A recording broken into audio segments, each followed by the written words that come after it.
Guys, morning. Saan pa face to? Dito ata.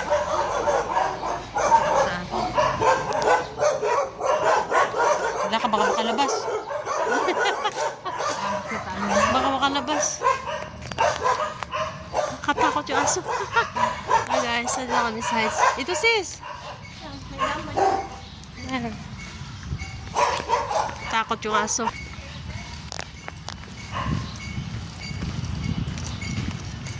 Laki ng mga puno, no?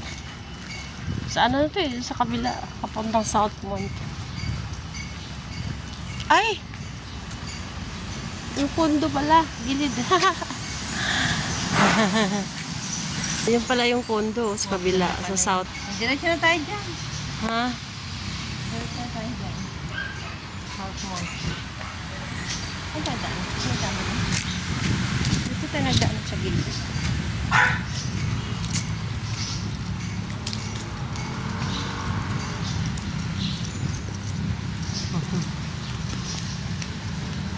Kala yung kung subdivision doon sa may tulay. Gusto na pala yung Morning guys, nakapag-walking ulit. Matagal din na stop. Sobrang aga-aga ang ulan. God bless everyone.